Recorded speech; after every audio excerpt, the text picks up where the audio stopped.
So yet another test of the video camera. I'm out here in the workshop. It's a nice 45, 48 degrees out. I'm working on a sledgehammer handle right here. I'm gonna turn the camera around so you can see what I'm doing. Just to kind of, I'm testing the video quality. I set the settings down. Right now the settings are set at 640, 480, which is low quality, but I'm trying to get my video size down. The videos are too big to, I don't like uploading videos that big. So when I film with my camera, with my my little point and shoot camera, well, it's not a point and shoot camera, it's a little digital camera. The audio is different. The audio is better, I think, on the phone here, but the video is better. I edit the video on the camera one. I don't edit the video when I'm doing the phone. This is the messy shelf that you see behind me. This is, if you don't know, I use Zippo lighters for my for starting my fires all the time. This is, my wife gave me this one a couple of Christmases back.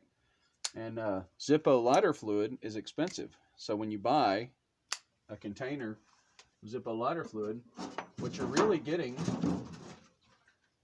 is, this is Coleman camp fuel. And it's the same stuff, camp fuel, but it's naphtha. Okay, so what you're getting with when you buy that Coleman lamp fluid, the Zippo lighter fluid, is you're getting naphtha. And it's the same as the camp fuel. So if you want to save money, buy it by the gallon. This gallon is, I don't know, I worked it out one time. It's probably 100 refills on my my little short Zippo can, and the Zippo cans are $3 or $4 a piece. This is about $8 or $6. It's cheap. It might be more than that now. I've had these two for 4 years, and they sit on the shelf, and I fill up all my Zippo containers. You just pop the top off of them with your knife. It's a press fit, and to get a funnel and fill them up.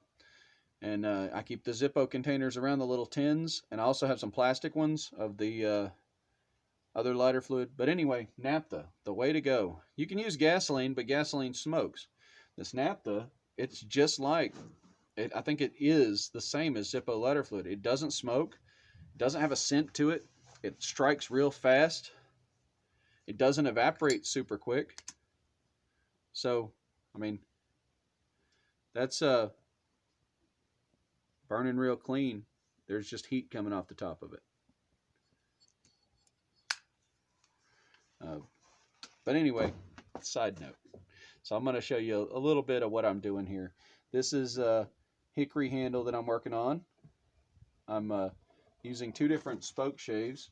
I have, if I didn't knock it down, I have one that I made. I made this Spokeshave a long time ago. This is beech, a couple of screws. This is a piece of a Sawzall blade that has been ground and fit and drilled and tapped, so that the blade will be parallel with the shoe on the bottom.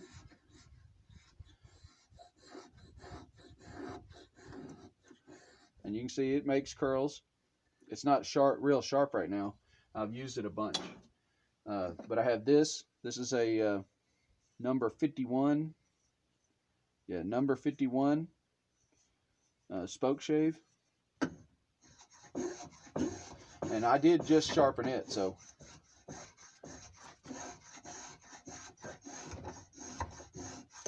It's working good.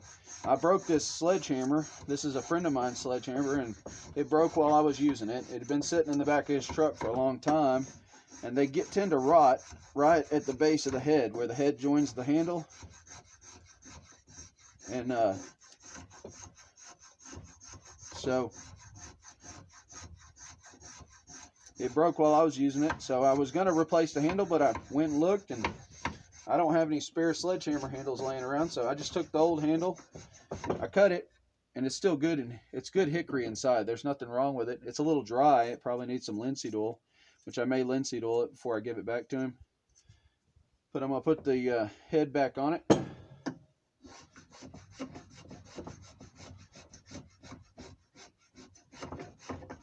So basically, I'm just shaping it down a little bit. Once I get it shaped down to where it'll fit in there pretty smoothly, it's pretty close.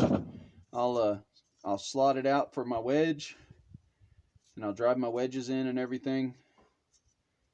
It's just an old 10-pound Trooper. Probably came from Lowe's or Ace Hardware or something like that. Not a real high-end sledgehammer, but you know, it doesn't have to be. It just beats things.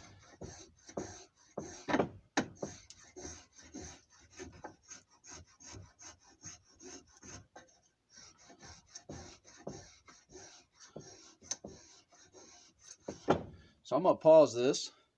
I'm gonna come back into it here in a second when I get further along. All right. So I now have that where it'll fit on. When you put a sledgehammer head on, make sure you put your weight on this particular head anyway. The weight and everything goes down towards the handle, and the reason for that is this is tapered upwards. So the eye on this head is tapered this way. It's tapered this way towards the head. So when you wedge this, it'll wedge out, and it will have a hard time coming out. If you turn it the other way, then you're never going to get it perfectly tight. We'll go ahead and get this a little bit further up. This one I've got here, the Spokeshave that I made, because it's worn, because I've used it a bunch, never could find a good Spokeshave. A buddy of mine gave me this one, but I never could find a good one, so I made this one out of beech. And you'll see it's worn right here. I don't know if you can see that. Let's see. Where's the camera on this thing? Yeah. All right, so right here it's got a little bit of a saddle in it. You can see that.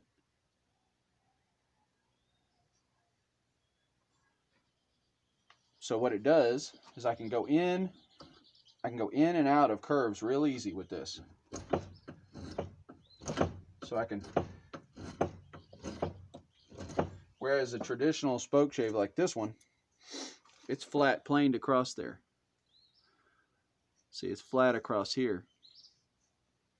And it has these surfaces here that make it difficult to turn out of it. So I can turn this one easily, which is good.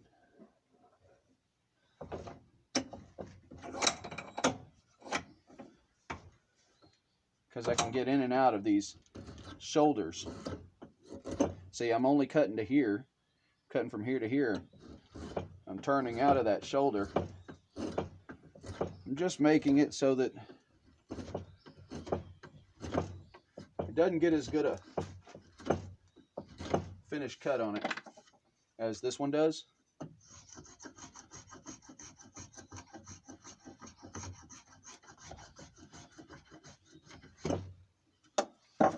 But I can get up in that corner. So the weight and the maker's mark are down here.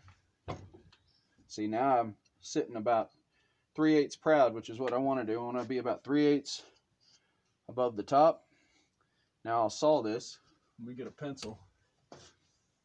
I don't want to saw it down this low for the wedge. I'm going to saw it about there. So that's the bottom of the head. I'm going to saw it about 3/4 of the way up, maybe a little bit lower. And what we'll do is, I'll turn this camera just a little bit. Hopefully I can go I try and get my vices to where I can hang stuff off the bench, because half the time I'm sawing long things.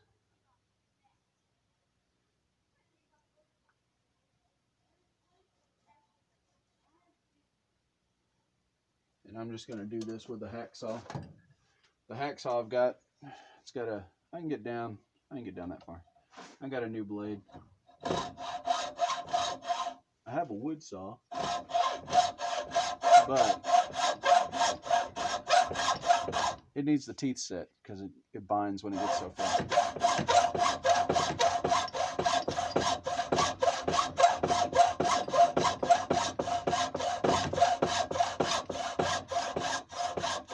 I'll try it though, just in case. I know it binds going cross grain. It might not bind going.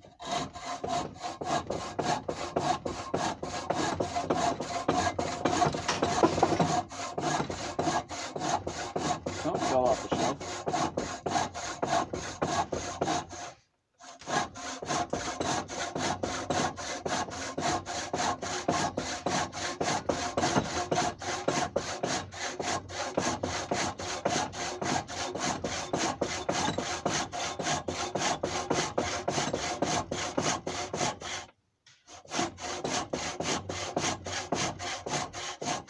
All right, now my cut's not at a great angle. It's kind of going a little sideways. It's okay though. We're gonna cut in a wedge, and I'm gonna find something to cut for a wedge and cut that in. Probably a piece of hickory. I'll bring it back in a minute.